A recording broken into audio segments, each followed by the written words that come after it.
Bienvenidas, bienvenidos a este nuevo ciclo que presenta el IPC de estudios bíblicos de Biblia y Café. Nos da mucho gusto poder volver a encontrarnos y compartir en este año el Evangelio de Juan. En años anteriores hemos trabajado el Evangelio de Marcos, el de Mateo y el de Lucas. Y estos tres evangelios tienen en común que los llamamos evangelios sinópticos porque los podemos ver que trabajan en forma, que hacen sus relatos en forma paralela, pero el Evangelio de Juan va por un camino distinto. De alguna manera como que supone los sinópticos, pero también tiene algunas otras novedades, algún otro enfoque. Entonces pensamos hacer esta introducción para que podamos tener algunos elementos al momento de luego trabajar sobre los textos correspondientes al Evangelio de Juan. Bueno, sin más introducciones, comenzamos entonces. Y comenzamos con algunas cuestiones que no se entienden demasiado, porque parecen como un poco confusas. En primer lugar, tenemos el prólogo en Juan 1, de los versículos 1 al 18, que presenta un tono más bien poético, un estilo, alguna parte del vocabulario que luego no se repite, y esto queda allí como incomprensible o como un poco desencajado con respecto al resto del Evangelio. Después tenemos las señales. En griego decimos semeion, el punto 2. Y estas señales, por ejemplo, tenemos la primera, según nos dice el texto, literalmente dice: en Caná de Galilea hizo Jesús el comienzo de las señales.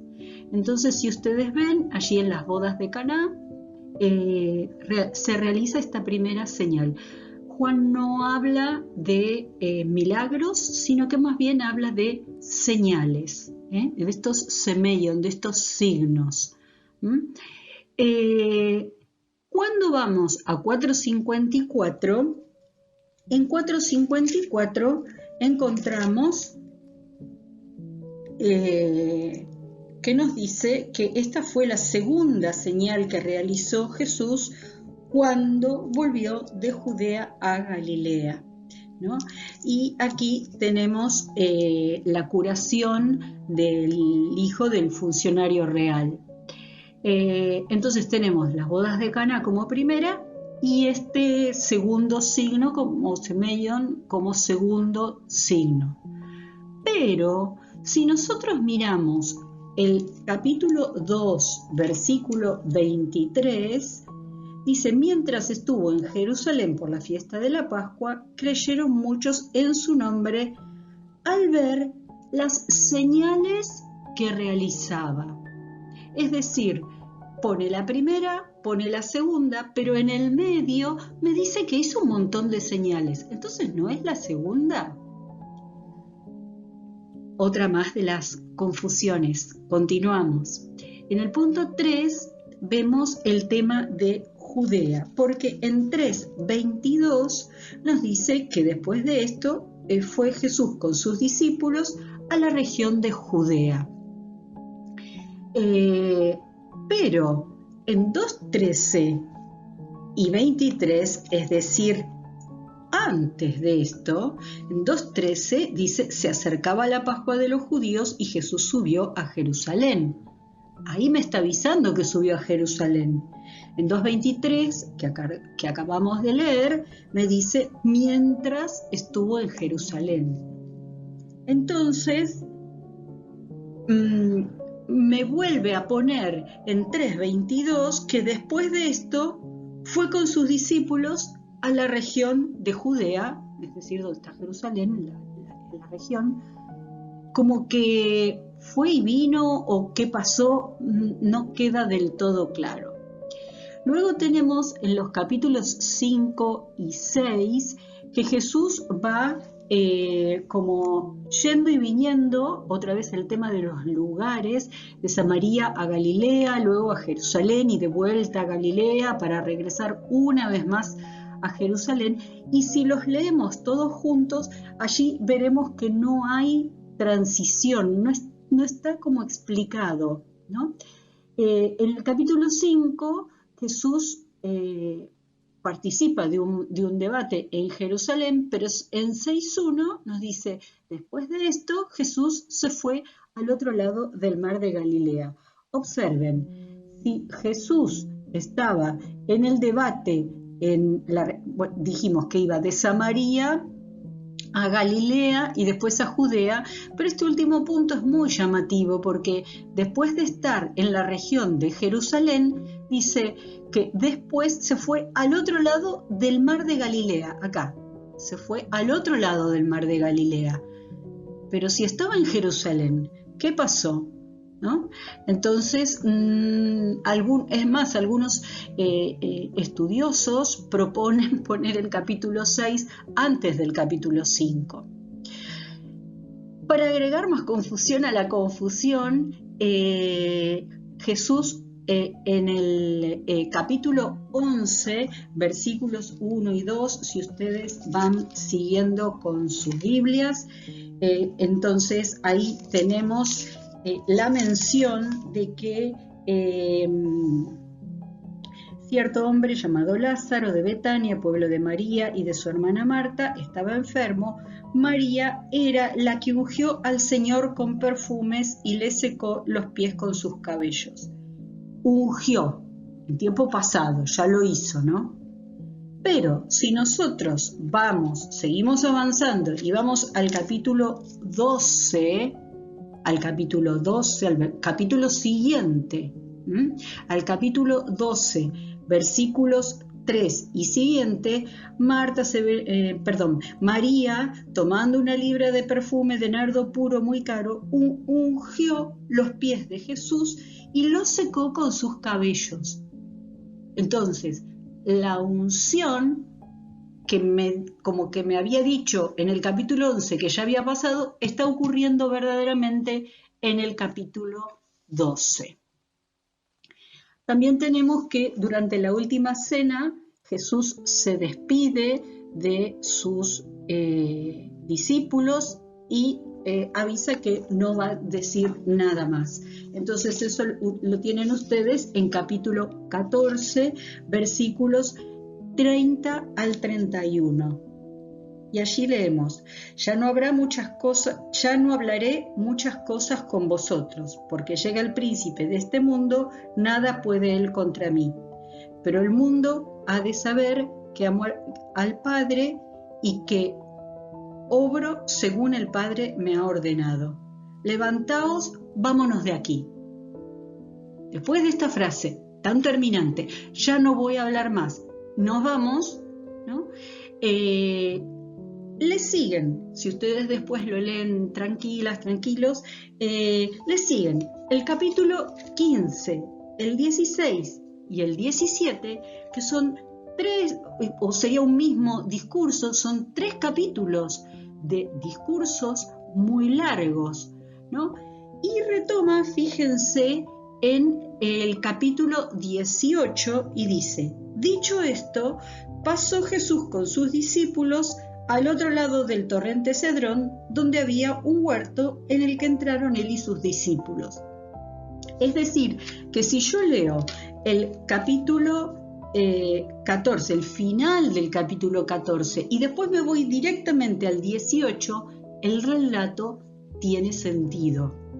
Y parecería como que se insertó mágicamente todo un gran discurso de Jesús.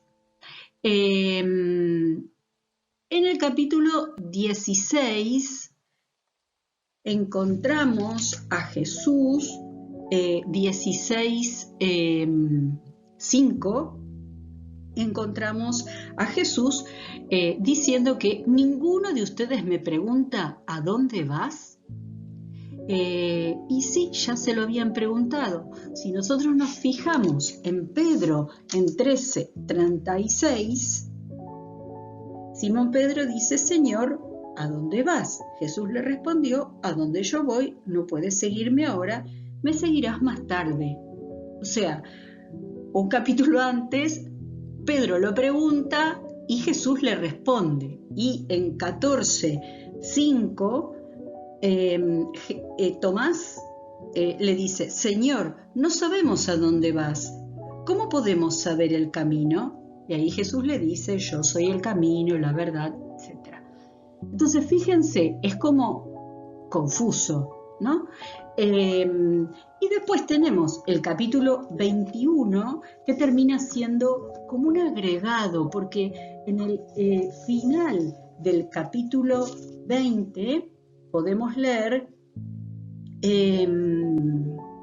Jesús realizó en presencia de los discípulos otras muchas señales que no están escritas en este libro. Parecería como que ya va cerrando, como que ya va terminando la idea, ¿no? Estas lo han sido para que crean que Jesús es el Cristo, el Hijo de Dios, y para que creyendo tengan vida en su nombre. Falta el chimpum, se terminó. Pero no. Después aparece un capítulo 21. Después de esto se apareció Jesús otra vez a sus discípulos. Pero ¿cómo? ¿No había cerrado el libro? ¿No había terminado? Bueno, acá aparece un capítulo más, ¿no? Entonces, frente a toda esta aparente desorganización en el cuarto evangelio, podemos hablar de las aporías, ¿no? Estas aporías son estos razonamientos en los cuales surgen contradicciones, paradojas, incongruencias o incoherencias, que en realidad lo que nos están mostrando son las posturas literarias que tiene el texto. Es decir, parecería, esta es la primera certeza que tenemos, que este evangelio fue como compuesto en partes, ¿no? ¿Vieron esas mantas que están hechas con pedacitos de tela y arman como un rompecabezas hasta que se unen esos patchwork, ¿no? Que, bueno, parecería que este evangelio fue escrito así. Y esto que vemos, que en un principio para un lector común pueden parecer como cosas raras, inconsistencias, que los especialistas han dado en llamar aporías, en realidad nos muestran cómo fue compuesto este evangelio. A diferencia de los sinópticos, que sabemos que en los sinópticos teníamos como fuente a Marcos, acá no tenemos la exactitud de conocer una fuente. Por eso los estudiosos han intentado buscar cuestiones de estilo o líneas teológicas o alguna evidencia contextual, es decir, las marcas de alguna irregularidad en el texto. Sin embargo, esto es poco frecuente en este evangelio.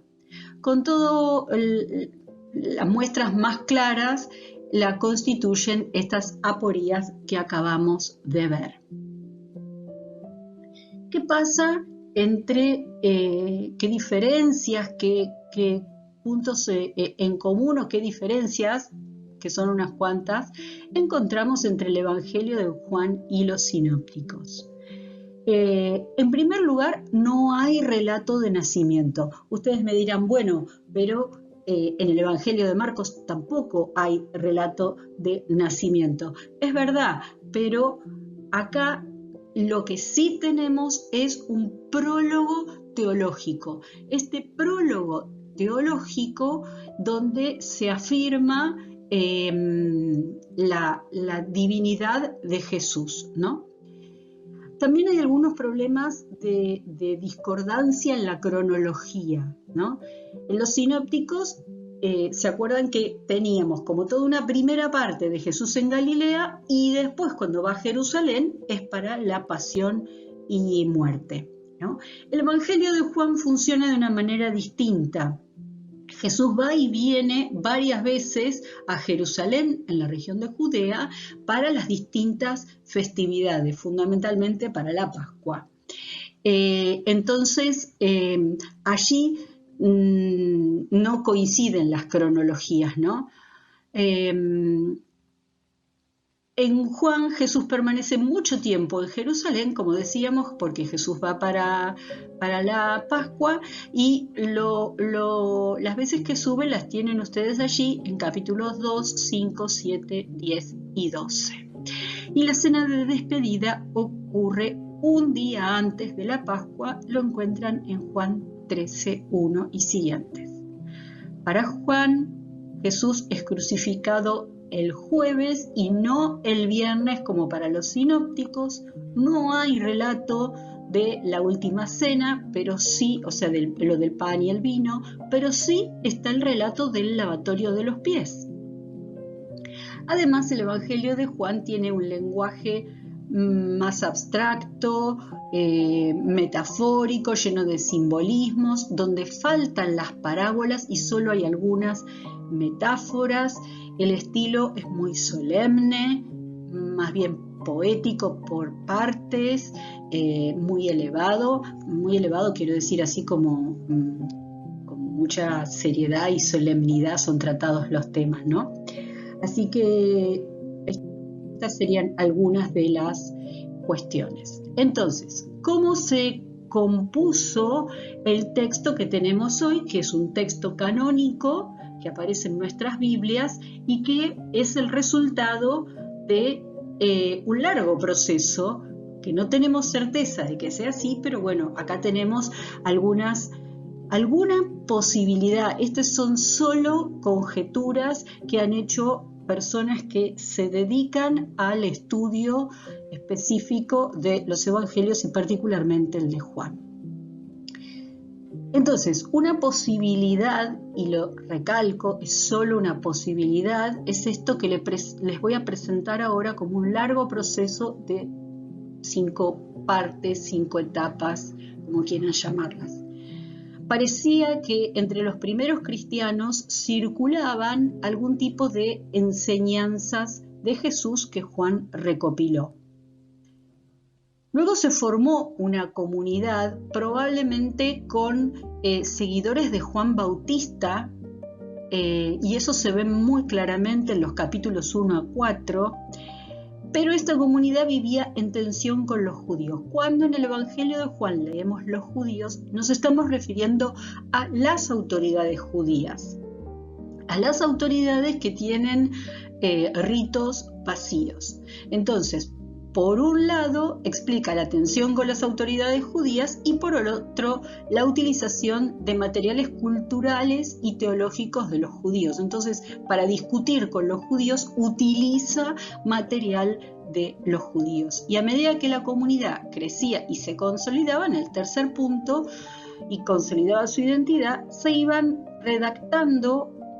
fue redactando un primer borrador del Evangelio basado en los recuerdos de Juan, ya vamos a ver quién será este Juan, que tenía los recuerdos que Juan tenía de la vida de Jesús.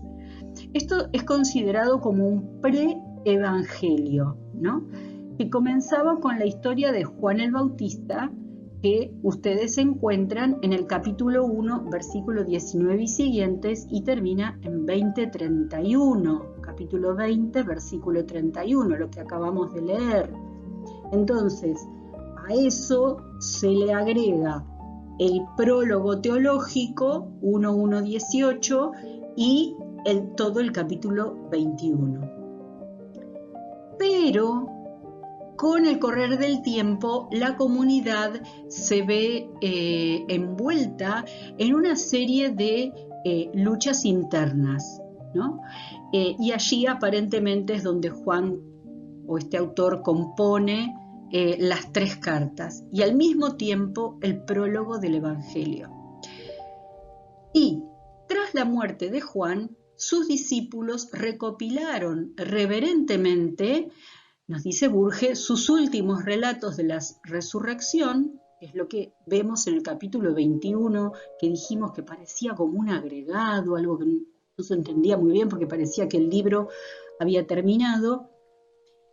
Y al editar el relato del Evangelio, dieron a Juan el título de discípulo amado, reconociendo su intimidad con Jesús y la profundidad de sus enseñanzas. Dieron también al Evangelio el formato final, con algunas costuras literarias, que es lo que vimos hace un rato, uniendo entre sí algunos relatos y dando los toques finales a las apreciadas memorias de Juan. Entonces, ¿el autor del Evangelio es el discípulo amado verdaderamente? En Juan 21-24 describe al discípulo amado como el que da testimonio, el discípulo que da testimonio de estas cosas y las escribió, ¿no?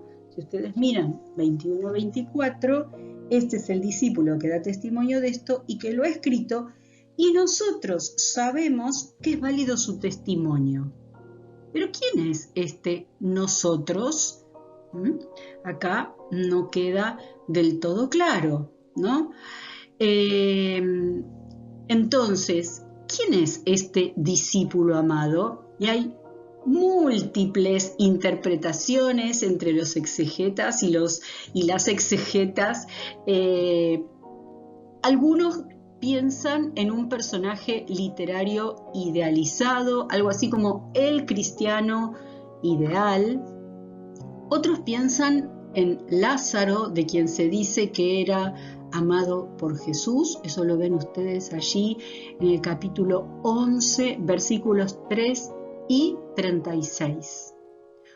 Otros hablan de Tomás, que tiene dotes de liderazgo, como se ve en 11:16, y si el Evangelio terminara en el capítulo 20, sería el último en dialogar con Jesús, y además pide ver su costado porque el discípulo amado era el único que había conocido el detalle de la crucifixión. Miren cuando leemos 19, 34, 35. 19, 34, 35. Vamos a leer primero 25, 19, 25, porque ahí tenemos: junto a la cruz de Jesús estaban su madre, la hermana de su madre, María, mujer de Clopas, y María Magdalena. Jesús, viendo a su madre y junto a ella al discípulo a quien amaba, etc. Es decir, junto a la cruz estaba el discípulo amado. Y ahora sí, vamos a capítulo 19, versículos 34 y 35. Sino que uno de los soldados le atravesó, querían ver si estaba muerto y no le iban a quebrar los pies, entonces, sino que uno de los soldados le atravesó el costado con una lanza y al instante salió sangre y agua. Lo atestigua el que vio, y su testimonio es válido. Pero el que vio ahí es el discípulo amado, que era el que estaba allí. Entonces, ¿sería Tomás el discípulo y después por eso en el momento de las apariciones duda? Otros opinan que Juan, hijo de Zebedeo, uno de los 12 discípulos, Raymond Brown, uno de los más grandes estudiosos en este tema, que tiene mucha bibliografía sobre el Evangelio de Juan, había planteado una novedosa hipótesis para apoyar esto y propone que algunas pruebas de que Juan y Jesús eran primos, ¿no? Porque María y la madre de Juan habían sido hermanas. Entonces esto explicaría por qué Jesús confía a María a los cuidados de Juan. ¿Por qué? Porque era su tía, ¿no? Entonces, lamentablemente en 1979 Raymond Brown cambió de opinión y abandonó la idea de que el discípulo amado fuera Juan, el hijo de Zebedeo, uno de los 12. Es decir, ¿tenemos certeza de quién puede ser el discípulo amado? No. La otra posibilidad es, como dijimos cuando estudiábamos los sinópticos, que sea un tema de pseudoepigrafía. Pseudo, falso, epígrafe es la parte de arriba donde se pone el título de la obra, el autor, etc. Entonces es una falsa atribución, que no es como hoy una mentira o algo por el estilo, sino que es una manera de prestigiar el escrito, ¿no? De hacer que mi escrito sea leído por muchas personas. Entonces, los autores le ponían el nombre de un discípulo para que lo que ellos querían transmitir fuera creíble, ¿no? Entonces podemos pensar en una comunidad joánica que va pasando por distintos estadios, ¿no? Como vimos hace un rato, y que, bueno, nos presenta esta producción. ¿Cómo es la estructura literaria de este evangelio? En realidad podríamos reconocer dos grandes partes. Una primera parte del capítulo 1 al 12 y una segunda parte del 13 al 20. Ya dijimos que el capítulo 21 es un apéndice. Entonces, miremos un poquito más. La primera parte del 1 al 12 está precedida de un prólogo teológico y cierra con un epílogo. Tienen ustedes allí las citas para consultar. La segunda parte, de los capítulos 13 al 20, también está precedida por un prólogo teológico y cierra con un epílogo, ¿no? Entonces, lo que sí observamos en el apéndice es que Jesús aparece a sus discípulos que están pescando, es seguramente de fecha posterior y se nota la centralidad de Pedro. Esta es una manera de entender la estructura literaria del Evangelio, pero hay otras maneras de entenderlo, como en estas dos grandes partes, pero con subdivisiones, con temas, con hilos teológicos. Hay otras maneras de entender el mismo texto y todas son válidas. ¿Podemos hablar de una fecha de composición? Entonces, Burge dice que hay como una nueva corriente donde el discípulo que ha escrito esto seguramente es Juan, el hijo de Zebedeo, pero estas son como fuentes muy antiguas que tienen sus raíces en la primera generación de los cristianos, es decir, como muy cerca de la muerte de Jesús. Entonces no es fácil establecer una fecha, sobre todo 2000 años después. No hay datos objetivos, pero la fecha más tardía que podría asignársele a este escrito es el 125 después de Cristo. Pero también agrega más adelante que, resumiendo, lo más probable es que las tradiciones sobre Jesús que preserva Juan emanen del periodo apostólico más temprano. Como decíamos recién, es probable que vengan de muy cercanas de la muerte de Jesús.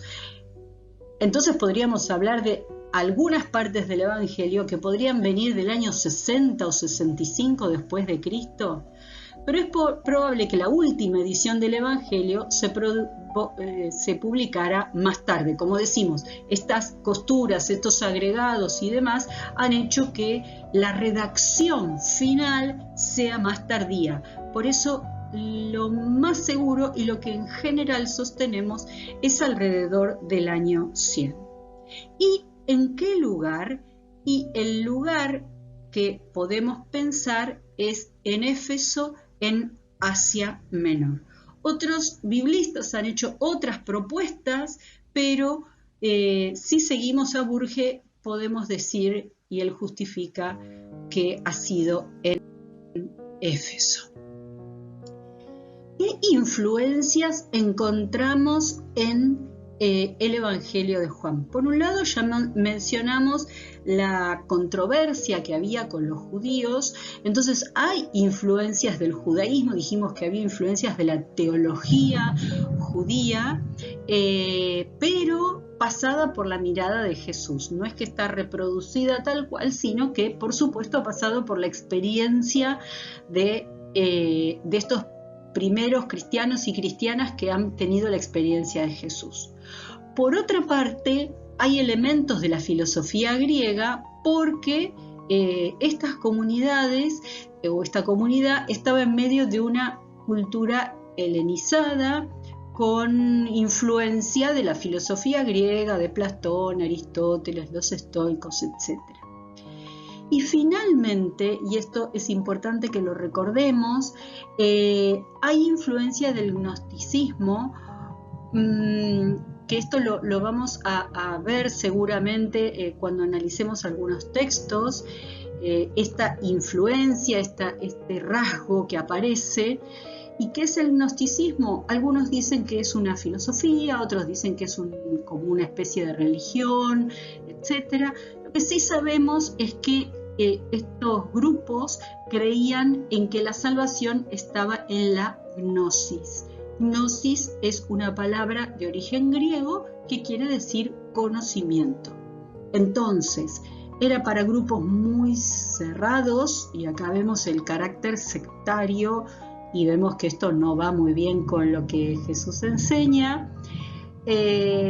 Por otra parte, esto del conocimiento, también extraño con respecto al movimiento de Jesús, y esta filosofía sostenía que había como grados de conocimiento a los cuales solo los elegidos podían acceder de la mano de un guía, de la mano de un maestro que iba acompañando en ese periodo, en ese proceso de conocimiento hasta llegar a conocer plenamente. Entonces ese conocimiento tenía un escalón muy bajo, que era el de los somáticos, que era el del cuerpo, somatos, cuerpo, el de los psíquicos, que psige es alma, y el de los pneumáticos, espíritu, pneuma, espíritu, el de los pneumáticos, que era como un estado así como muy superior de conocimiento.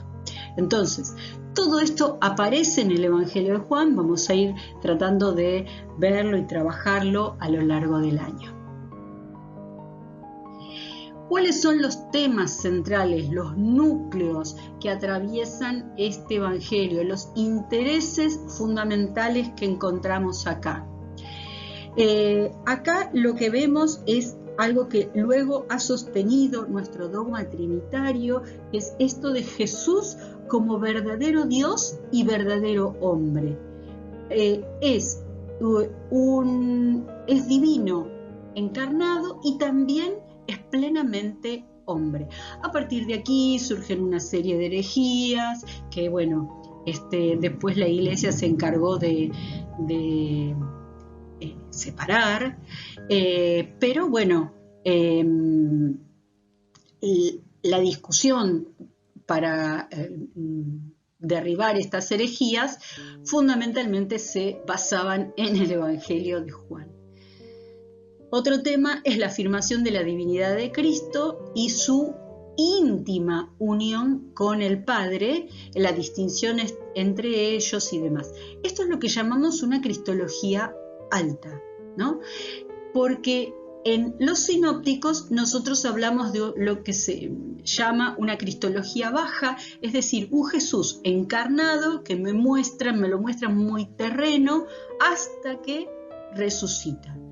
En cambio, acá lo que vemos es desde el principio, ¿no? Desde el prólogo en Juan 1:1, allí vemos perfectamente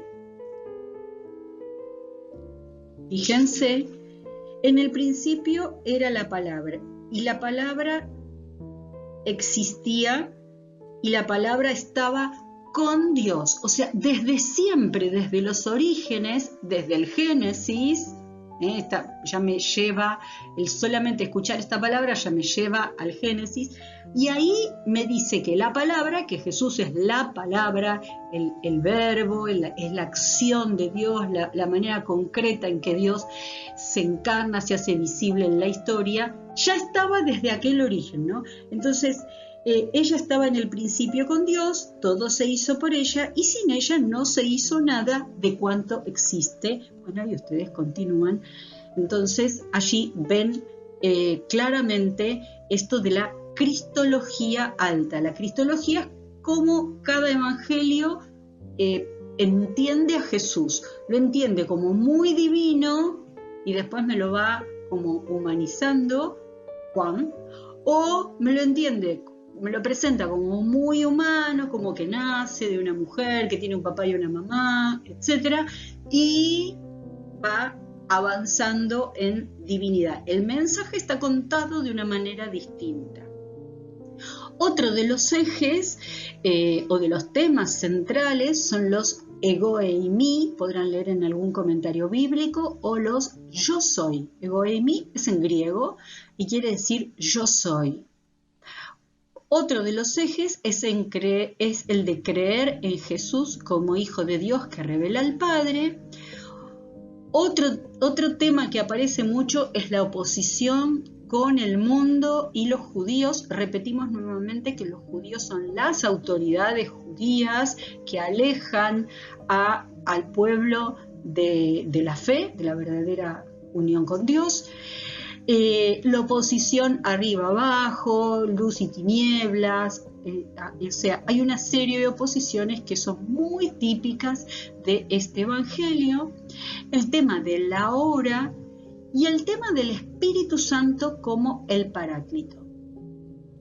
Seguramente hay otros temas más que vamos a ir presentando, pero cuando yo pienso en el Evangelio de Juan, sería por estos lados por donde puedo ir descubriendo cuáles son los intereses en los cuales quisieron hacer énfasis al presentarme este Evangelio. Hace un rato hablábamos de los signos, los primeros signos de Jesús, y en este Evangelio aparecen 7 signos. Semeion decimos en griego en singular y en plural es semeia. Y nos muestran cómo Jesús revela al Padre. ¿Cuáles son esos 7 signos o semeia? Son las bodas de Caná, la curación del hijo del funcionario real, la curación del enfermo de la piscina, la multiplicación de los panes, que me llevan a este Jesús que se manifiesta como yo soy el pan, Jesús que camina sobre las aguas, la curación del ciego de nacimiento, yo soy la luz, la resurrección de Lázaro, yo soy la resurrección y la vida. Y, por último, para terminar, acá tenemos los 7 ego eimi que aparecen en el Evangelio de Juan y que, como decíamos hace un rato, revelan quién es Jesús, ¿no? ¿Qué parte de Dios Jesús revela, ¿no? Entonces allí lo tienen como la vid, el pan de vida, la luz del mundo, la puerta, el pastor, el bueno, la resurrección y la vida, y el camino, la verdad y la vida. La verdadera, bueno, ya lo dijimos. Así que de esta manera terminamos y nos quedaría para reflexionar todo lo que vimos hoy. Podemos pensar en cómo le contaríamos a alguien que nos resultó novedoso, que nos llamó más la atención, y qué podemos aprender de este largo proceso de formación, ¿no?, que ha tenido este Evangelio con el tema de las aporías, de las distintas comunidades que se iban sumando, que iban agregando cada una su impronta, su pedacito a ese gran patchwork, o ese gran rompecabezas, ¿no? Y por último podemos pensar, cada uno puede pensar en estos días, cuál es su yo soy. ¿Cuál es el que más te llega, el que más te emociona, el que más te gusta? Simplemente para comenzar a acercarnos a este evangelio. Por último está la bibliografía y bueno, nos despedimos hasta el primer sábado de abril.